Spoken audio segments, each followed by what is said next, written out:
ओम शांति 8/5/2025 प्रातः मुरली ओम शांति बाप दादा मधुबन। बाबा के मधुर महावाक्य। मीठे बच्चे, देही अभिमानी बन बाप को याद करो तो याद का बल जमा होगा। याद के बल से तुम सारे विश्व का राज्य ले सकते हो। प्रश्न, कौन सी बात तुम बच्चों के ख्याल ख्वाब में भी नहीं थी जो प्रैक्टिकल हुई है? उत्तर, तुम्हारे ख्याल ख्वाब में भी नहीं था कि हम भगवान से राजयोग सीखकर विश्व के मालिक बनेंगे, राजाई के लिए पढ़ाई पढ़ेंगे। अभी तुम्हें अथाह खुशी है कि सर्वशक्तिमान बाप ने बल लेकर हम सत्ययुगी स्वराज्य अधिकारी बनते हैं। ओम शांति। यहाँ बच्चियाँ बैठती है प्रैक्टिस के लिए। वास्तव में यहाँ सांदली पर बैठना उनको चाहिए जो देही अभिमानी बन बाप की याद में बैठे। अगर याद में नहीं बैठेगी तो वो टीचर कहला नहीं सकती। याद में शक्ति रहती है, ज्ञान में शक्ति नहीं है। इसको कहा ही जाता है याद का बल। जो बल सन्यासियों का अक्षर है। बाप डिफिकल्ट अक्षर काम में नहीं लाते। बाप कहते हैं, बच्चों अब बाप को याद करो।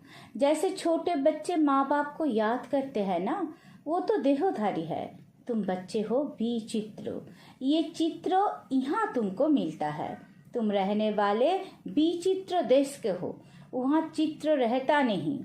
पहले पहले ये पक्का करना है हम तो आत्मा हैं। इसलिए बाप कहते हैं, बच्चे देही अभिमानी बनो, आपने को आत्मा निश्चय करो। तुम निर्माण देश से आए हो, वो तुम सभी आत्माओं का घर है। यहाँ पाठ बजाने आते हो। पहले पहले कौन आते हैं? ये भी तुम्हारी बुद्धि में है। दुनिया में कोई नहीं जिसको ये ज्ञान हो। अब बाप कहते हैं, शास्त्र आदि जो कुछ पढ़ते हो उन सबको भूल जाओ। श्री कृष्ण की महिमा, फलाने की महिमा कितनी करते हैं, गांधी की भी कितनी महिमा करते हैं, जैसे कि वो राम राज्य स्थापन करके गए हैं। परंतु शिव भगवानुवाच आदि सनातन राजा रानी के राज्यों का जो कायदा था, बाप ने राजयोग सिखाकर राजा रानी बनाया। उस ईश्वरीय रस्म रिवाज को भी तोड़ डाला। बोला राजाई नहीं चाहिए, हमको प्रजा का प्रजा पर राज्य चाहिए। अब उसकी क्या हालत हुई? दुख ही दुख, लड़ते झगड़ते रहते हैं। अनेक मतें हो गई है। अभी तुम बच्चे श्रीमत पर राज्य लेते हो। इतनी तुम्हारे में ताकत रहती है जो वहाँ लश्कर आदि होना नहीं। डर की कोई बात नहीं। इन लक्ष्मी नारायण का राज्य था, अद्वैत राज्य था। दो थे ही नहीं जो ताली बजे, उसको कहा ही जाता है अद्वैत राज्य। तुम बच्चों को बाप देवता बनाते हैं, फिर दैत्य से दैत्य बन जाते हैं रावण द्वारा। अभी तुम बच्चे जानते हो हम भारतवासी सारे विश्व के मालिक थे। तुमको विश्व का राज्य सिर्फ याद बल से मिला था। अब फिर मिल रहा है, कल्प कल्प मिलता है, सिर्फ याद के बल से। पढ़ाई में भी बल है। जैसे बैरिस्टर बनते हैं तो बल है ना, वो है पाई पैसे का बल। तुम जोग बल से विश्व पर राज्य करते हो।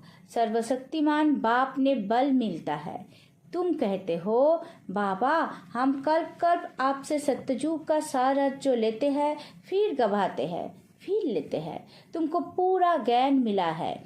अभी हम श्रीमत पर श्रेष्ठ विश्व का राज्य लेते हैं। विश्व भी श्रेष्ठ बन जाता है। ये रचता और रचना का ज्ञान तुमको अभी है। इन लक्ष्मी नारायण को भी ज्ञान नहीं होगा कि हमने राजाई कैसे ली। यहाँ तुम पढ़ते हो, फिर जाकर राजाई करते हो। कोई अच्छे धर्मान के घर में जन्म लेते हैं तो कहा जाता है ना, इसने आगे जन्म में अच्छा कर्म किया है, दान पुण्य किया है। जैसा कर्म ऐसा जन्म मिलता है। अभी तो ये है ही रावण राज्य। यहाँ जो भी कर्म करते हैं वो विकर्म होता है, सीढ़ी उतरनी ही है। सबसे बड़े ऊंच से ऊंच देवी देवता धर्म वालों को भी सीढ़ी उतरनी है, सतो रजो तमो में आना है। हर एक चीज नई से फिर पुरानी होती है। तो अभी तुम बच्चों को अथाह खुशी होनी चाहिए। तुम्हारे ख्याल ख्वाब संकल्प सपनों में भी नहीं था कि हम विश्व के मालिक बनते हैं। भारतवासी जानते हैं कि इन लक्ष्मी नारायण का सारे विश्व पर राज्य था। पूज्य थे सो फिर पुजारी बने हैं। गाया भी जाता है, आप ही पूज्यो आप ही पुजारी। अब तुम्हारी बुद्धि में ये होना चाहिए। ये नाटक तो बड़ा वंडरफुल है। कैसे हम 84 जन्म लेते हैं उनको कोई नहीं जानते। शास्त्रों में 84 लाख जन्म लगा देते हैं। बाप कहते हैं ये सब भक्ति मार्ग के गपोरे हैं। रावण राज्य है ना, राम राज्य और रावण राज्य कैसे होता है ये तुम बच्चों के सिवाय और कोई की बुद्धि में नहीं है। रावण को हर वर्ष जलाते हैं तो दुश्मन है ना, 5 विकार मनुष्य के दुश्मन है। रावण है कौन, क्यों जलाते हैं, कोई भी नहीं जानते। जो अपने को संगम युगी समझते हैं उनकी स्मृति में रहता है कि अभी हम पुरुषोत्तम बन रहे हैं। भगवान हमको राजयोग सिखलाकर नर से नारायण, भ्रष्टाचारी से श्रेष्ठाचारी बनाते हैं। तुम बच्चे जानते हो हमको ऊंच से ऊंच निराकार भगवान पढ़ाते हैं। कितने अथाह खुशी होनी चाहिए। स्कूल में स्टूडेंट की बुद्धि में रहता है ना हम स्टूडेंट है, वो तो है कॉमन टीचर पढ़ाने वाला। यह तो तुमको भगवान पढ़ाते हैं। जब पढ़ाई से इतना ऊंच पद मिलता है तो कितना अच्छा पढ़ना चाहिए। है बहुत इजी, सिर्फ सवेरे आधा पौना घंटा पढ़ना है। सारा दिन धंधे आदि में याद भूल जाती है, इसलिए यहाँ सवेरे आकर याद में बैठते हैं। कहा जाता है बाबा को बहुत प्रेम से याद करो। बाबा आप हमको पढ़ाने आए हैं, अभी हमको पता पड़ा है कि आप 5000 वर्ष बाद आकर पढ़ाते हैं। बाबा के पास बच्चे आते हैं तो बाबा पूछते हैं आगे कब मिले हो। ऐसा प्रश्न कोई भी साधु सन्यासी आदि कभी पूछ ना सके। वह तो सत्संगों में जो चाहे जाकर बैठते हैं। बहुतों को देखकर सब अंदर घुस जाते हैं। तुम भी अभी समझते हो हम गीता रामायण आदि कितना खुशी से जाकर सुनते थे। समझते तो कुछ नहीं थे, वो सब भक्ति की ही खुशी है। बहुत खुशी में नाचते रहते हैं, परंतु फिर नीचे उतरते आते हैं। किस्म किस्म के हठ जोग आदि करते हैं, तंदुरुस्ती के लिए ही सब करते हैं। तो बाप समझाते हैं ये सब है भक्ति मार्ग की रस्म रिवाज। रचता और रचना को कोई भी नहीं जानते तो बाकी रहा ही क्या। रचता रचना को जानने से तुम क्या बनते हो और ना जानने से तुम क्या बन पड़ते हो। तुम जानने से सॉल्वेंट बनते हो, ना जानने से वही भारतवासी इंसॉल्वेंट बन पड़े हैं। गपोड़े मारते रहते हैं, क्या क्या दुनिया में होता रहता है। कितने पैसे सोना आदि लूटते हैं। अब तुम बच्चे जानते हो वह तो हम सोने के महल बनाएंगे। बैरिस्टरी आदि पढ़ते हैं तो अंदर में रहता है ना हम ये इम्तिहान पास कर फिर ये करेंगे घर बनाएंगे। तुमको क्यों नहीं बुद्धि में आता है हम स्वर्ग का प्रिंस प्रिंसेस बनने के लिए पढ़ रहे हैं। खुशी कितनी रहनी चाहिए, परंतु बाहर जाने से ही खुशी गुम हो जाती है। छोटी छोटी बच्चियां इस ज्ञान में लग जाती है। संबंधी कुछ भी समझते नहीं, कह देते जादू है, कहते हैं हम पढ़ने नहीं देंगे। इस हालत में जब तक सगीर है तो माँ बाप का कहना मानना पड़े, हम ले नहीं सकते। बहुत खिटपीट हो पड़ती है। शुरू में कितनी खिटपीट हुई। बच्ची कहे हम 18 वर्ष की है, बाप कहे नहीं 16 वर्ष की है, सागिर है। झगड़ा कर पकड़ ले जाते हैं। सागिर माना ही बाप के हुक्म में चलना है। बालिग है फिर जो चाहे सो करे, कायदे भी है ना। बाबा कहते तुम जब बाप के पास आते हो तो कायदा है अपने लौकिक बाप का सर्टिफिकेट चिट्ठी लेकर आओ। फिर मैनर्स भी देखने होते हैं। मैनर्स ठीक नहीं है तो वापस जाना पड़ेगा। खेल में भी ऐसे होता है, ठीक नहीं खेलते तो उनको कहेंगे बाहर जाओ, आबरू इज्जत गवाते हो। अभी तुम बच्चे जानते हो हम युद्धों के मैदान में हैं। कल कल बाप आकर हमको माया पर जीत पहनाते हैं। मूल बात ही है पावन बनने की। पतित बने हैं विकार से। बाप कहते हैं काम महाशत्रु है। ये आदि मध्य अंत दुख देने वाला है। जो ब्राह्मण बनेंगे वही फिर देवी देवता धर्म में आएंगे। ब्राह्मण में भी नंबरवार होते हैं। शामा पर परवाने आते हैं। कोई तो जल मरते हैं, कोई फेरी पहनकर चले जाते हैं। यहाँ भी आए हैं। कोई तो एकदम फिदा होते हैं, कोई सुनकर फिर चले जाते हैं। आगे तो ब्लाट से भी लिख कर देते थे, बाबा हम आपके हैं।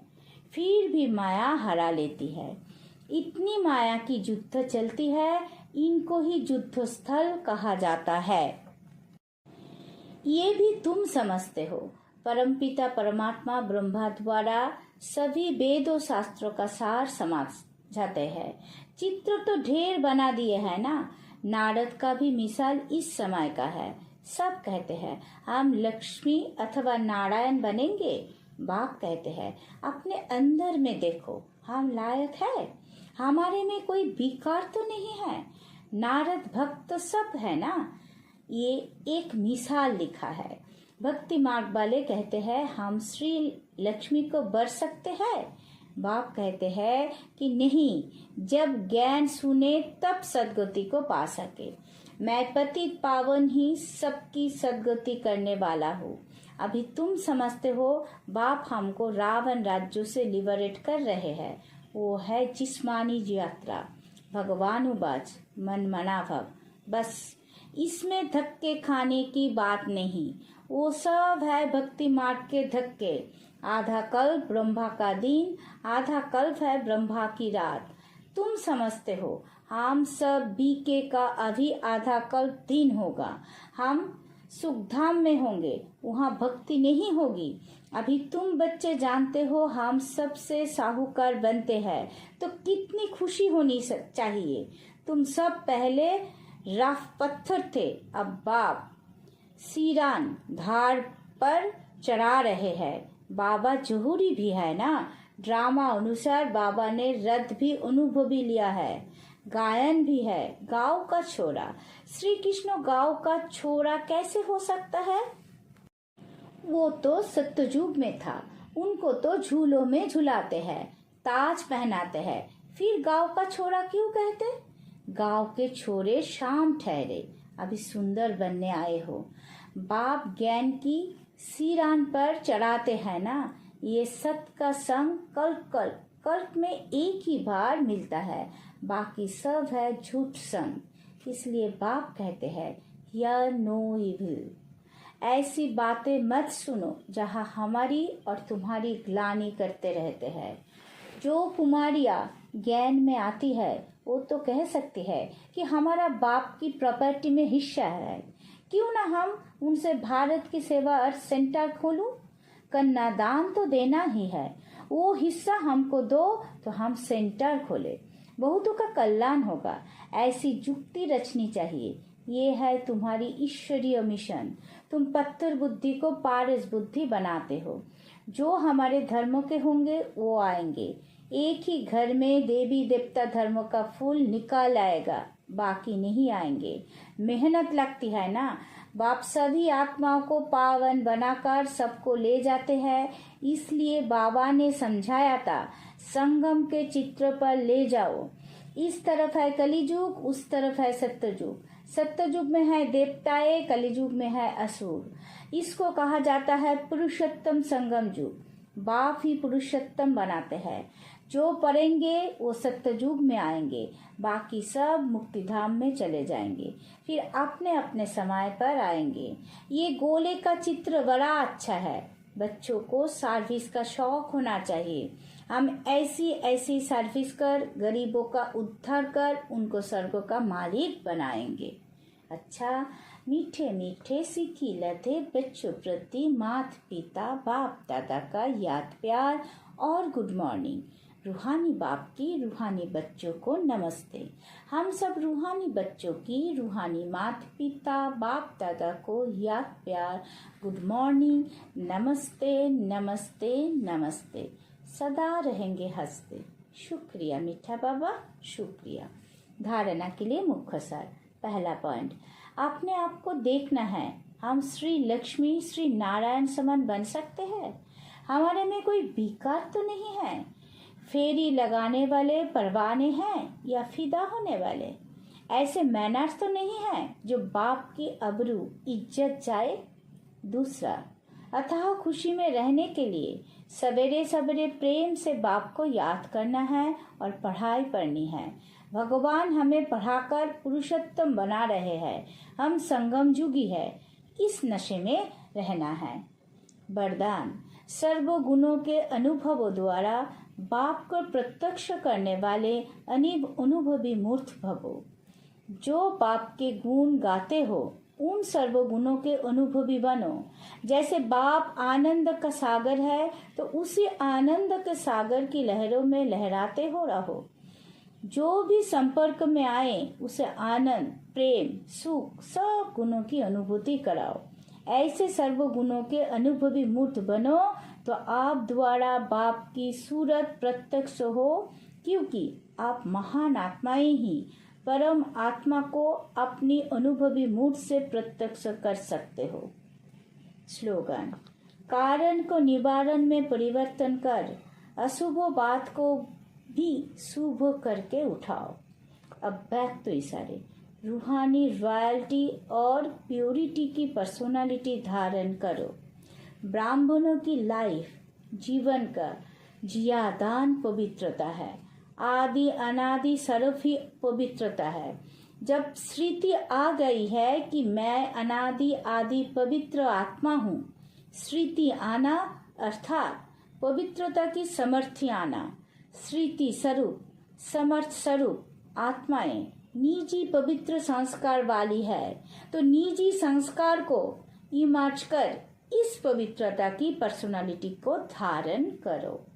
ओम शांति।